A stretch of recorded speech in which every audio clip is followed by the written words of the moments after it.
In this video, we're going to cover 15 YouTube mistakes that kill channels before they even grow or before they even get started, right? So make sure if your channel is not growing, make sure to watch this whole video. The reason why most creators fail is YouTube doesn't reward effort. It rewards understanding the algorithm. Hard work doesn't fix silent mistakes creators repeat over years, and 70% of views come from recommendations, not from search. Too many people try to optimize their titles for SEO and these kind of things, but this is all wrong, all right? Now, for the people who don't know me, I'm Steffen. I've made hundreds of thousands of dollars with faceless YouTube channels, and I've helped hundreds of other people do the same thing. For example, here Martins, we've helped to make $31,000 in one single month, as you guys can see here, like literally 28 days. Then here, a different student doing almost $24,000 in one single month.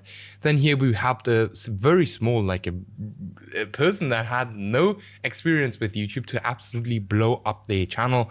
Here, a different one doing $12,000 a month, and many, many more.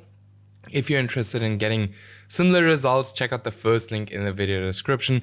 Book a completely free one-on-one call with me, and we'll have a look if I can help you get the same results. Then we also have a completely free Skool community, which is called Freedom Channels, with a completely free course. Will be the second link in the video description. Make sure to join through the link, otherwise I will not approve you. Now, let's get started into the video with mistake number one, which is unidentified niche, all right? So posting random videos is equal to no data pattern and no algorithm recognition. YouTube is a pattern-driven recommendation machine.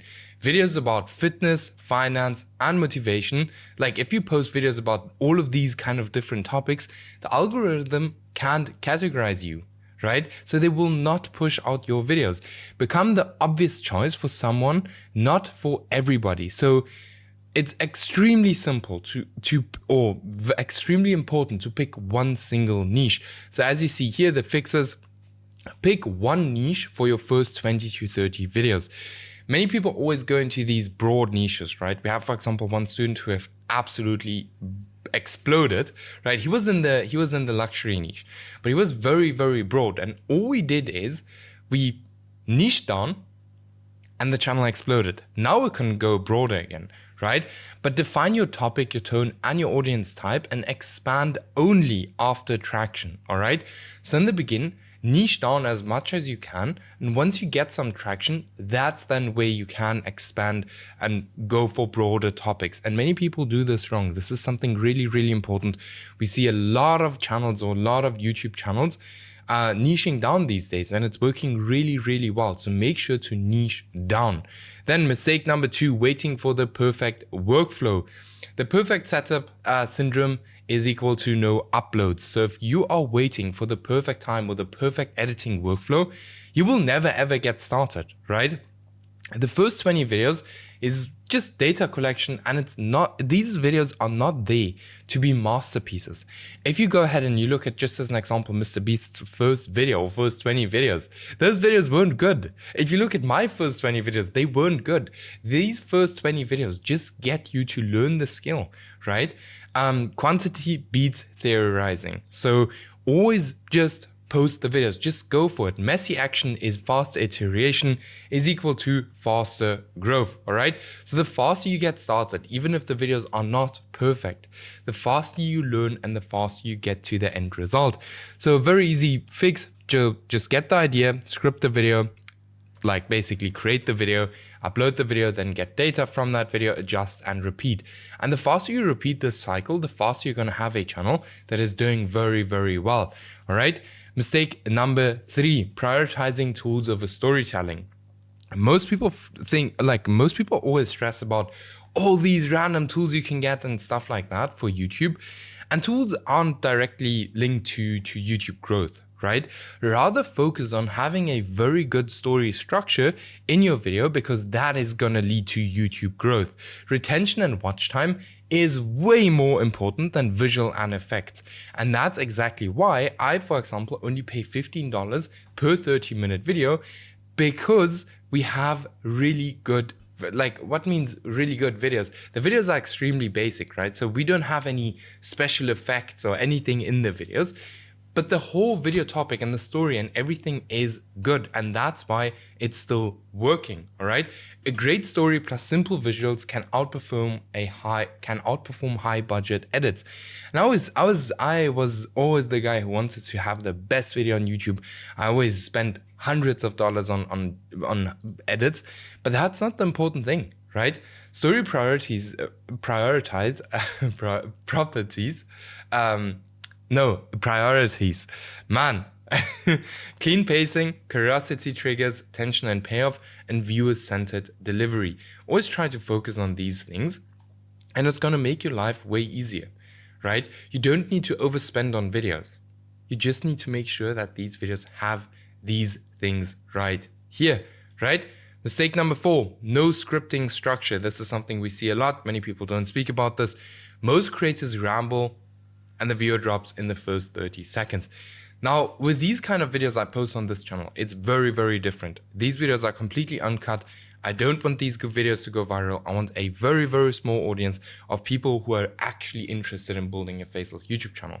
But with faceless channels, you do not want to have uncut videos like this, or you don't want or confusion or something that repeats itself, all right? Good scripts are engineered, not written, all right?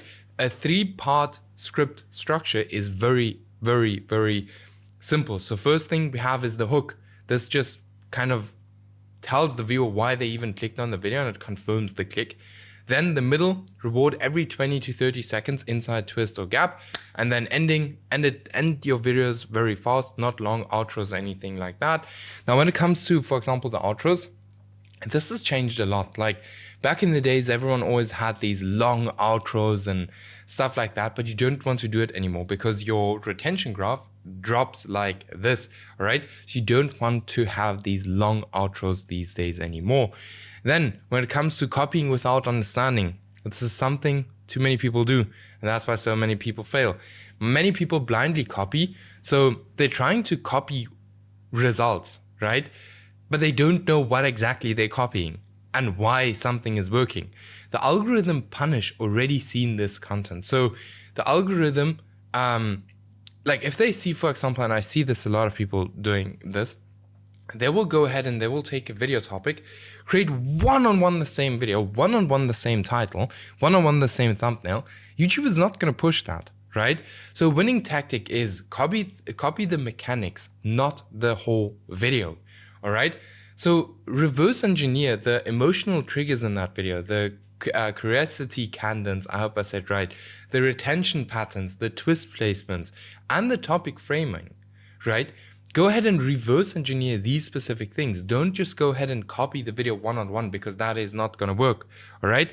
Now, just very quickly, if you want help with all of these things, because it might sound very confusing, just check out the first link in the video description, book a completely free call with me, and we'll have a look if I can help you. All right. Then mistake number 6, making videos with no demand. A great video and no demand is equal to 37 views. And I try to teach this on this channel in every single video almost I post. Trends grow channels, then they plug into existing data highways. So here's just a quick demand checklist. So have a look at the search volume, right? Even though if we're not targeting search, still look at it. Look at topic clusters, related videos, emotional angle, and clear audience intent. And something really, really important that many people miss out on when it comes to demand is look at other YouTube videos, right? Look at how many views these videos got. Because I always say, like, you can do all of these things, but the final and the most important kind of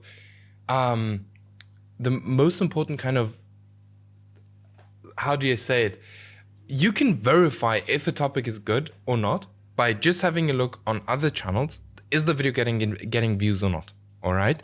So that's why I always say, like, yes, use all of these kind of ways to verify demand, but always end up looking on YouTube to see if the video actually got views or if it didn't get views. All right. Then weak titles. This is a big problem. Title is the most important line of your business or your video, right? A weak CTR is equal to low impressions, because YouTube is not going to push the video out if nobody clicks on it, would be a waste of space. And that is equal to a dead video. Use emotion, tension, conflict, and payoff. That is going to get you a click, all right? Why do these political videos perform so well? Because they always have some angry or sad or shocked faces in the thumbnails. That's why they're working so well. So high-performing title elements or even thumbnail elements are curiosity, drama, stakes, or transformation, and even mysteries, right? So always have a look at these things and have a look if your thumbnail has anything of these, okay? Then number 8, unclear or bland thumbnails. Thumbnails must be understood in 0.2 seconds, because keep in mind the viewer is scrolling. Problem signs: if there is too much text, if it's collage, no emotion, over-designed. If it's pretty, it's clickable. It's not directly clickable, all right? Always make sure, right? Because I always say like not to add too much text, but in some niches it works. All right, in some niches you have to add a lot of text, but that's not the case for every niche. So make sure to kind of follow these concepts. In most cases, this is exactly what you're looking for. So your thumbnail should have one clear subject, right? Strong emotion or tension, high contrast, and a clear concept instantly, okay? Very important. Always have a look at these kind of things. Always ask someone else if they would click on the thumbnail, right? These are all very important things, because without the thumbnail, nobody's going to click on your video. Always see the thumbnail as, people always say like, people don't judge a book by its cover, but that's exactly what's happening on YouTube. All right. So make sure your thumbnails are good. Then mistake number 9, slow intros. Okay.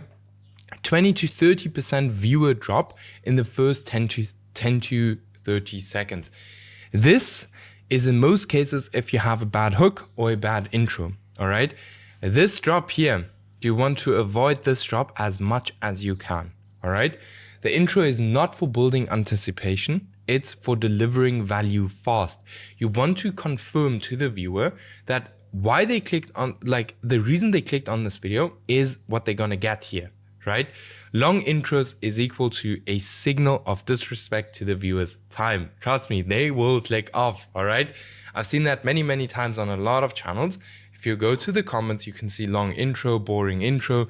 You will see stuff like this, or that the video is super boring. And that's because people judge the video on the first few minutes. And if it's not good, they click off, right? Winning intro formula is say exactly what the video is about. Here you just confirm why they clicked. Then inject your curiosity and tension, so build in hooks. Then deliver value immediately. All right, or whatever your video is about. So these kind of things are extremely important, okay? Then, mistake number 10, no production system. No system is equal to inconsistent uploads, and that will bring you unpredictable results. Winning channels rely on pipelines, not motivation, and systems create a sustainable momentum. This was one of the biggest problems I had for a very long time, because I did not kind of know how to build a system, how to run the whole team and everything. Obviously, like you learn throughout time, but this is the one thing that allowed me to scale my channels. If I wouldn't have this, if I wouldn't have systems, impossible. If I can say it like that, right? So pipeline example is topic research. This is literally the only thing I do these days and analyze, right? So I do topic research, then script, voiceover, edit, thumbnail, review, and upload. This is all done by my team, right? All I do is I do topic research and I analyze. The two most important things.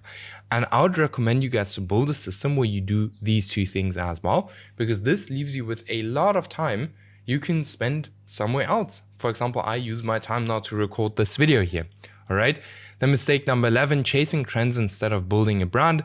Uploading random trending topics is moving target for the algorithm.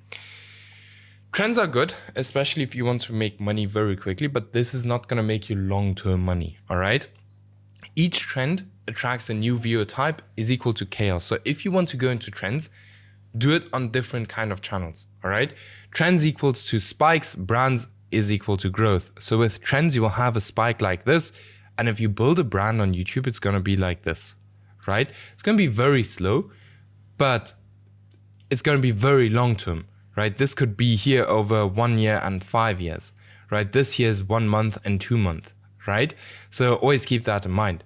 Now, the easy fix for it is build viewer expectations and consistency, expand topics only within your brand, all right? So this is very important. Don't chase trends on a long-term channel, all right? You can, but it's not the best. Then, we have twice the same thing. Mistake number 12, expecting fast monetization. Comparing yourself to overnight successes destroys motivation. I always say, look, I get monetized within like 2 weeks in most cases, right? But the first channel I ever monetized took me around about 2 years to monetize, all right? I've been on YouTube since around about 10, 11 years now, all right? Most people, like, you will always compare yourself to other people on the internet. Don't do that, because you will lose motivation when it comes to that. You will start asking yourself, what am I doing wrong that my channel is not monetized in month 4, right? So that's very, very important. The average monetization time for most people, right, without any systems or without any guidance, is 1 to 2 years. You can Google that. All right. YouTube rewards consistency plus compounding improvements, not impatience. This here is very important. I have some other videos on this topic. This consistency and posting, although the videos don't work, is something different than testing. All right. I have a video on that on this channel. Make sure to check it out. I actually posted it yesterday, so check that out. Then reframe success. Measure progress by skills and retention, not revenue. Then very important, think in 90-day cycles, not 9-day expectations, because that's going to destroy your motivation. Then mistake number 13 is doing everything yourself forever. You are the highest cost bottleneck in your business. I see too many people that don't want to give the editing work to editors, all right? Being the writer, the researcher, the voiceover artist, the editor, the thumbnail designer, that's a growth cap. You can only do like 1 or 2 channels at max. Scaling with time instead of leverage eventually breaks, all right?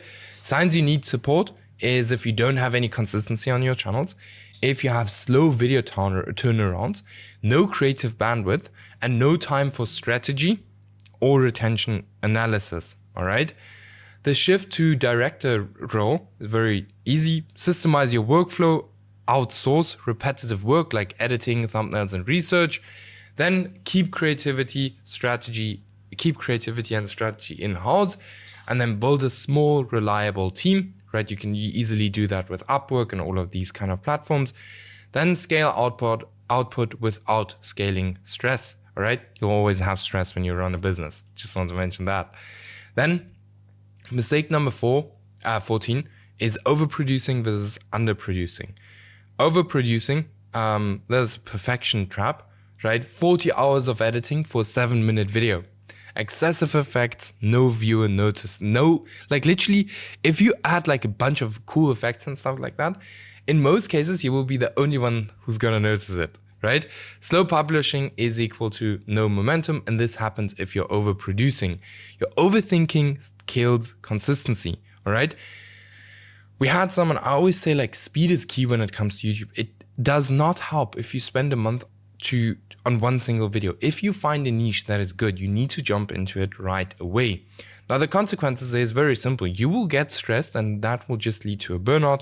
You will have very inconsistent uploads. There's very slow channel growth, which will stress you out even more, and you will be losing a algorithmic advantage.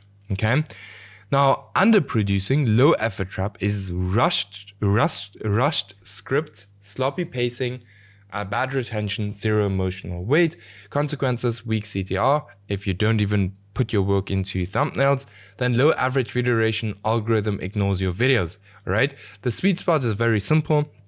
Balanced production pipelines, principles. Good script is worth more than good visuals. Very important. Publish consistently, follow a repeatable pipeline, iterate based on retention, and improve one variable per video. Your videos do not have to be perfect from the beginning.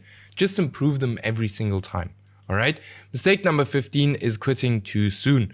Most creators don't fail, they quit before data compounds. Most breakthroughs happen around 20 to 30 videos in most cases. Most creators quit at 7 to 12 videos because everything these days must just always be fast. YouTube is equal to delayed rewards. Effort today, payoffs months later, right? This is very important. Then mindset fix. Outlast the version of me who gives up early. Consistency is the algorithm's love language, all right? Or in general, YouTube's, whatever you want to do, you always have to be consistent. Every upload is equal to one more data point toward growth. You also have to keep in mind that all it takes is one video to absolutely change your life with YouTube, all right? Very, very important. Keep in mind if you need any help with, building your faceless YouTube channel, you want to skip the guessing game, like for example, Antonin, who got monetized in 20 days, or here a student making 4K a month, here another one exploding, here another one did 25K in a week. Just check out the first link in the video description. Book a completely free one-on-one call with me. We'll have a look if I can help you. If yes, we'll work together and I'll see you in the next video.